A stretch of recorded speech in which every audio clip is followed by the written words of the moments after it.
Welcome to my channel. Today, finally, I have a brand new review that we will dive right into. But first, let's start with a wristwatch check. So today, as you can see, I'm wearing a SEIKO 1953 watch. This is a beautiful Chinese watch with a chronograph function. As you can see, I think it's super pretty. Let's dive into the watch for today. I present it to you in this beautiful Hamilton watch box that came with my Hamilton khaki automatic. Here we have the Seiko SKX013K2. This is one of my first automatic watches that I purchased. I've been wearing this watch for over a year, and this watch has really grown on me. I think it's one of the best value for money automatic watches coming out of Japan. It looks very much alike of the older dive watches by Seiko from the 90s and so on. As you can see here, I'm wearing it on the original Seiko Jubilee watch strap that I think is very cool. It has solid end links. It waggles a bit. It makes some noise if you wear it on the wrist. It doesn't look very expensive, but it does do what it means to do. And as you can see here, what is pretty good, it has micro adjustments, which means with this watch strap you will always find your right fit. So what are we dealing with? We're dealing with a stainless steel metal bracelet. This particular model is called a Seiko Jubilee style bracelet. The watch has a stainless steel case, a water resistancy of 200 meters. So this is a proper dive watch. We have a 21 jewel automatic movement, which means the watch will wind itself by when you wear it on your wrist. It will charge. The caliber is called 7S26. So as you can see on the 3 o'clock position, we have a day and date function that is very easy to operate with the crown. The movement runs on 20,000 beats per hour, which is a very stable beat. The hands as well as the indices, they have had a Lumibright treatment, which means this watch will glow in the dark if you charge it during the day with light. Edge, we can see this bezel with 120 clicks that we can turn in one direction. So this is a unidirectional bezel, and this you can use to measure time. So let me show you. You can hear these clicks if you start turning it. So let's say I want to measure 10 minutes from now. What I can do is I operate this marker to my minute hand, and then from here we can easily measure 10 minutes, because when 10 minutes have elapsed, we can see the minutes hand should be at the 10-minute on the bezel.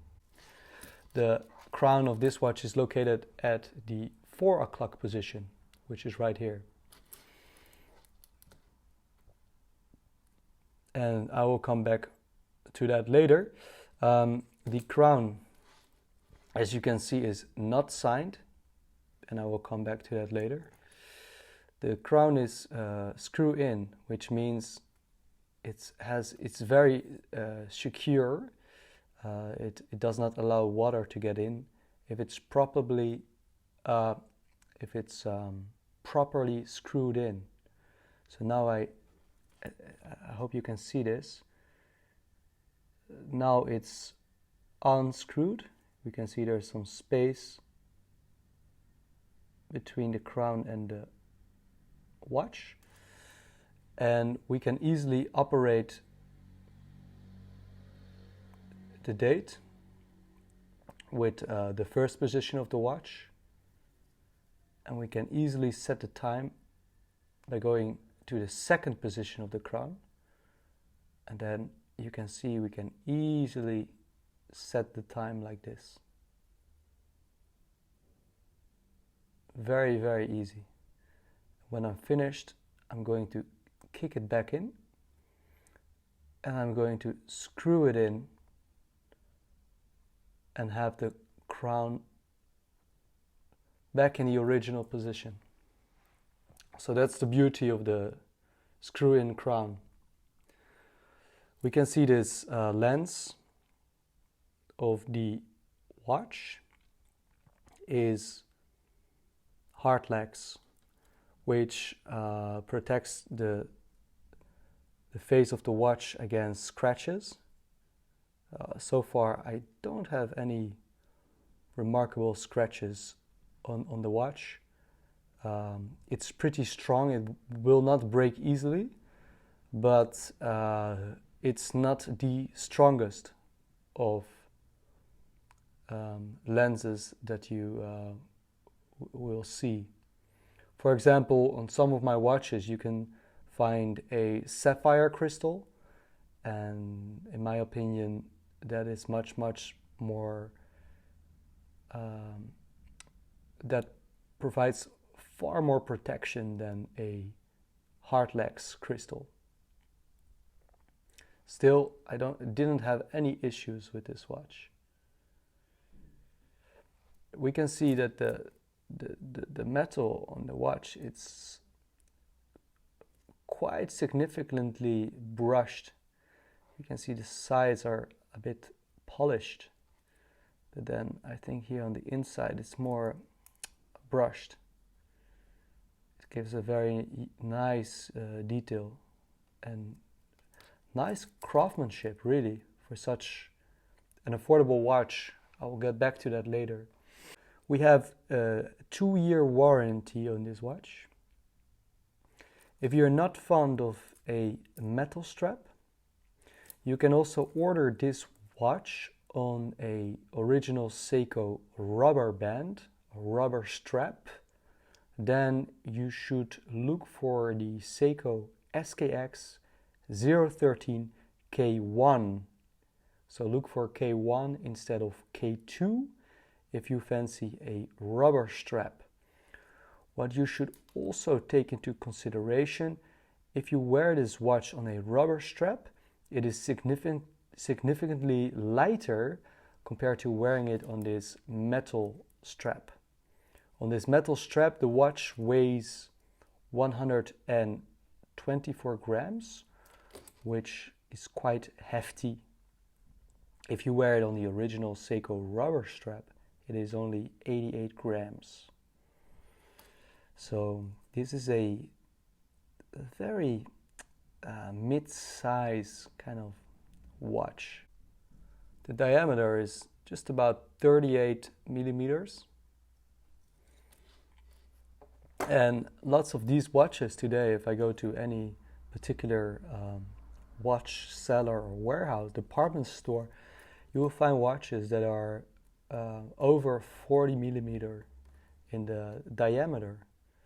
So this would be considered almost a lady's watch, because the ladies' watches are slightly smaller compared to the man's watches. For me, with my wrists, I really love 38. and even I would love 36 millimeters or 34. I think 38 is for a sports watch, a dive watch, just beautiful for me.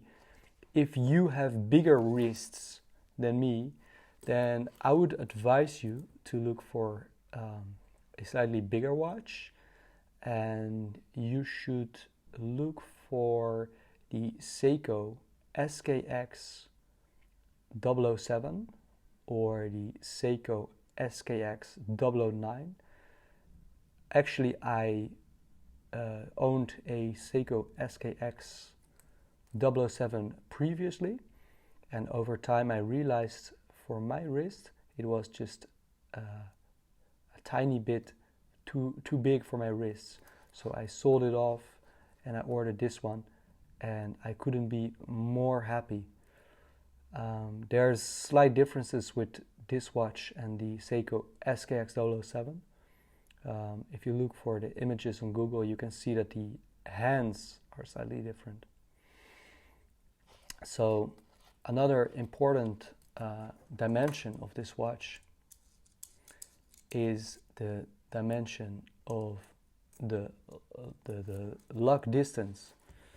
So lock distance is this distance. So here you can see we're dealing with 20 millimeters lugs. So if you want to get rid of this metal bracelet, which what can I say, this bracelet is really nice, but say you want to change this the look of this watch, you want to wear it on a leather strap or rubber strap or an alternative metal bracelet, then you can use this watch over and over again and give it different looks. So let me give you an explanation what I mean by that. And my argument with this SKX watch, whether it be the SKX013 or SKX007, these watches, because they have a black face dial and they are so timeless, you can easily replace the metal strap or rubber strap with something that looks a bit different. For example, here I have a beautiful leather NATO strap, as you can see here. And I think this one is, this is the Zulu diver. And the beauty of these NATO straps is you can easily replace them and give the watch a completely new look. So this, for example, is a brown distressed leather NATO strap. You can also go, for example, for a nice navy blue NATO strap.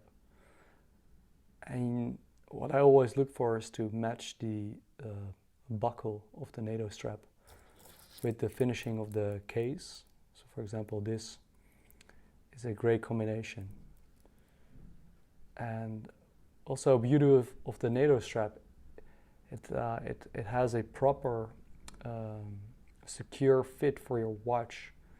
So NATO straps were designed for the, I think for the British military or British Navy, and the beauty of it is these things allow you not to lose your watch in case the spring bars, which are found here, in case they break. So these things allow you not to lose your watch. And also these NATO straps, as you can see here, you will always find your proper fit with these beautiful nylon textile fabric.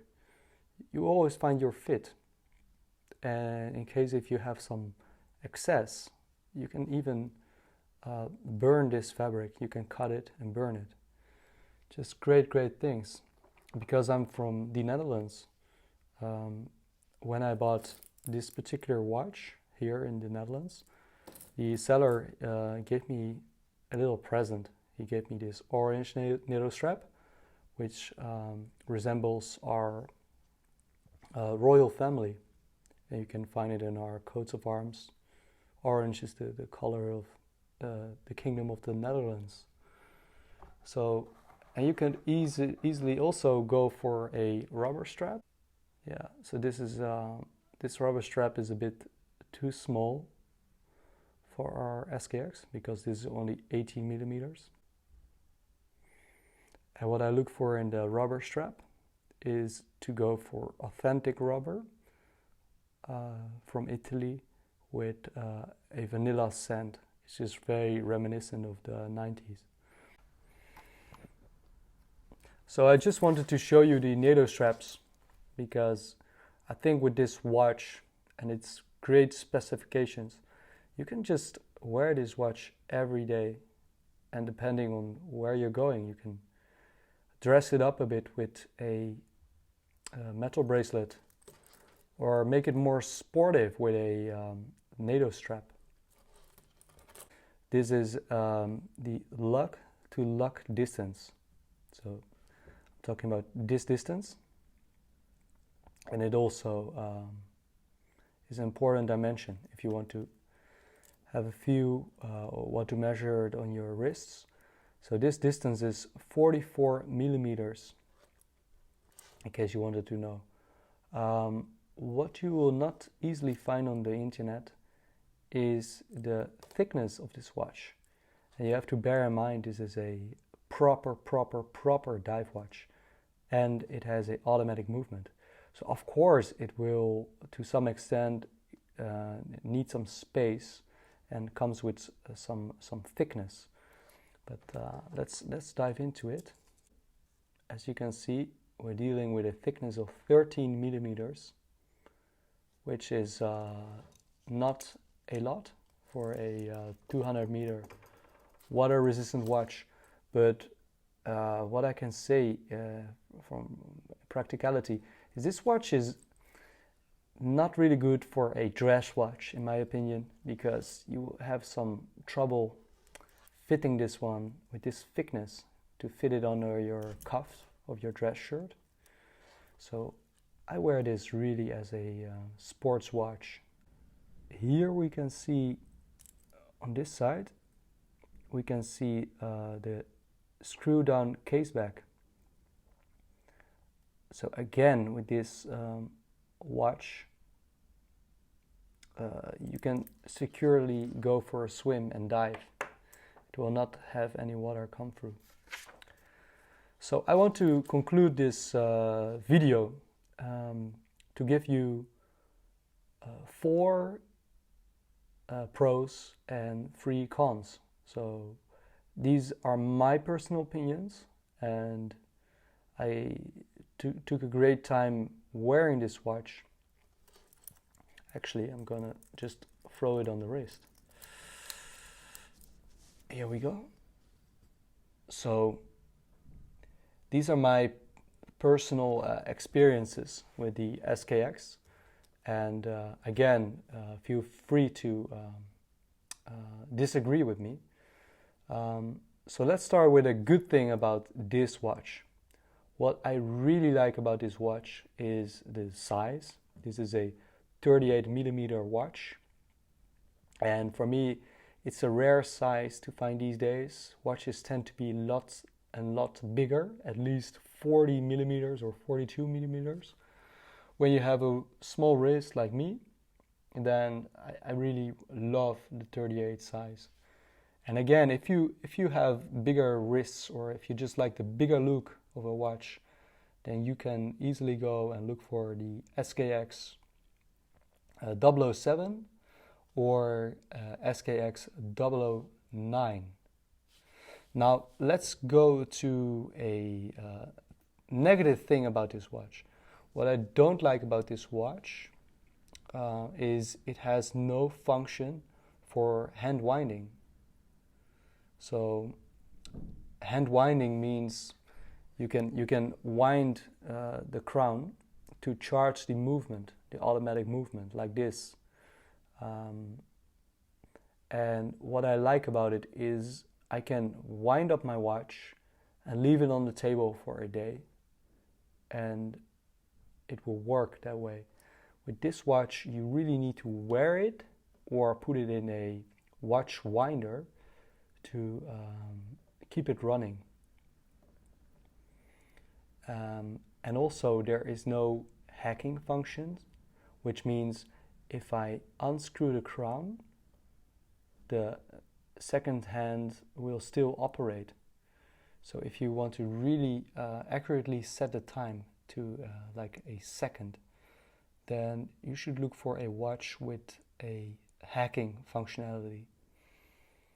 So I consider these things not to be major things when looking for a affordable everyday beater watch, but bear in mind that yeah, this is a for me this is a con about this watch.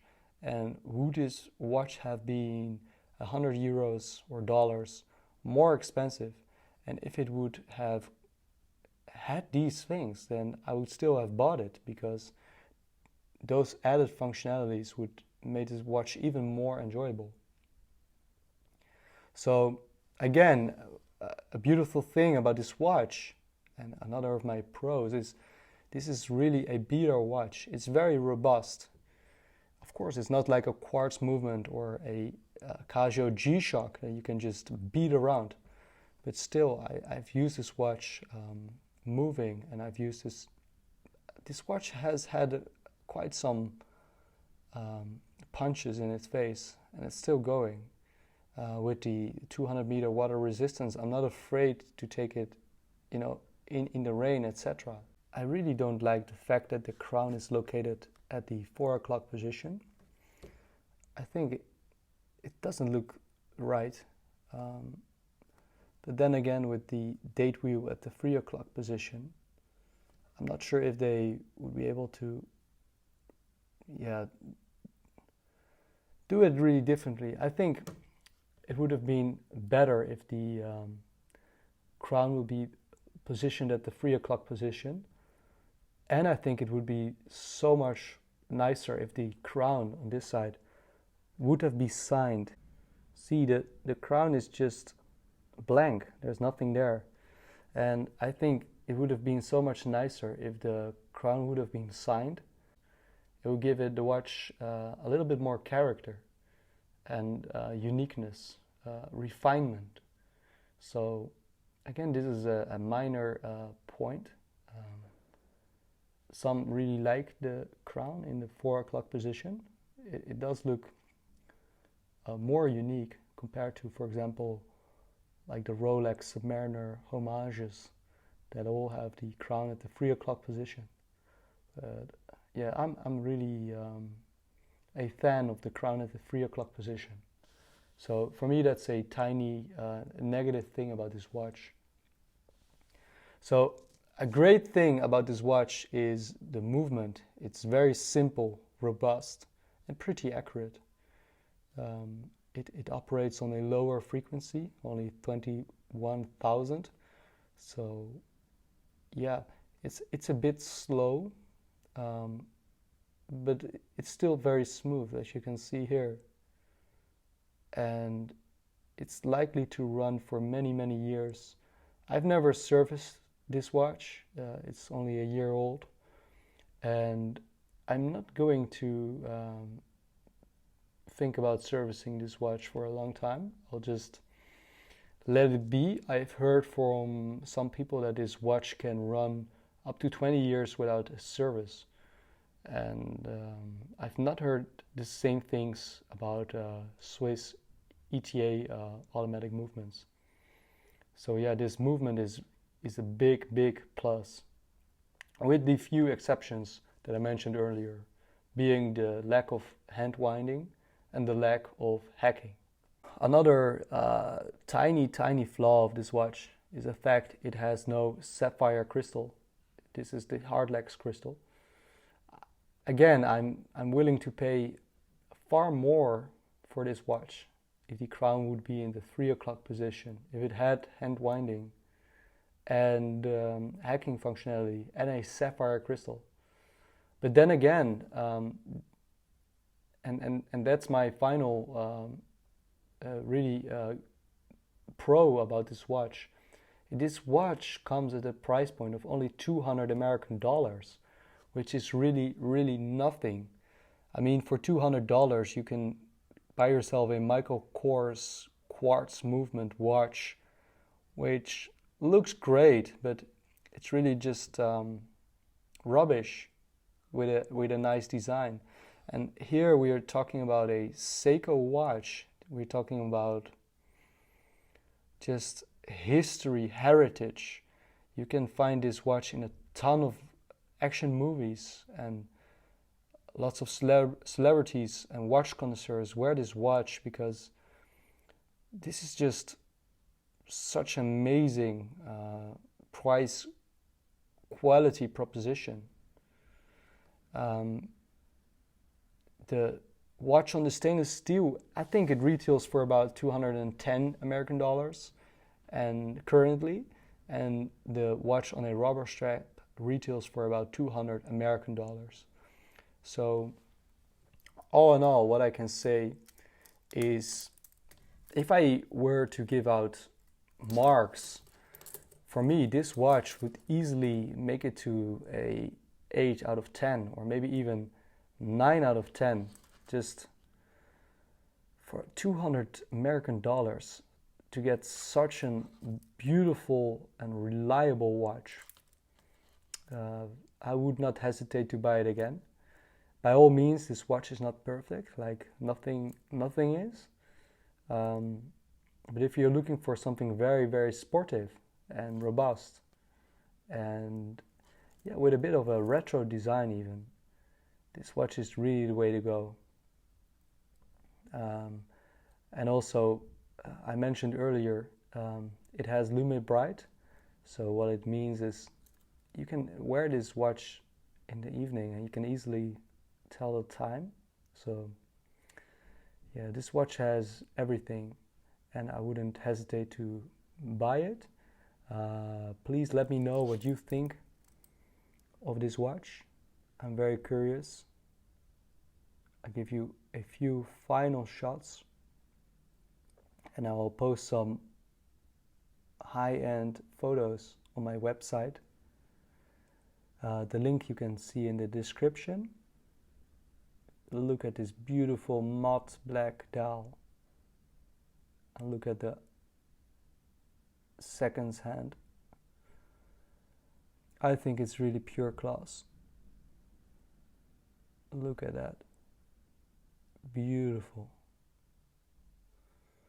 And let's have one closer look at the back. Seiko Scuba Diver. You can see the name of the movement. And it's stamped with stainless steel. Really, really beautiful. And just because I'm really, really happy with my Chinese Air Force watch, I want to conclude by giving you one more shot of the Chinese watch, because I think he really deserves it. So let's have a closer look at the Seagull 1953, and I have a hands-on video on my channel. So, and of course, feel free to subscribe to my channel, leave any comments if you wish to contact me or have additional information. Look at those blued hands, just gorgeous. Gorgeous, love this watch. But with all due respect, the SKX will never leave my house. It will never be sold. This is the way to go. This one is also a beauty and will probably stay also. So thanks a lot for watching this video. If you found it useful, then please like. That way you help out my channel. Stay tuned for more videos to come. And also comment and let me know what you like to see in my next videos. I will definitely read your comments, and I will respond. It might take some time, but I will get back to you. And once again, I hope you find this useful. Best of regards for the new year. Best of the wishes. And we will see each other in the new year.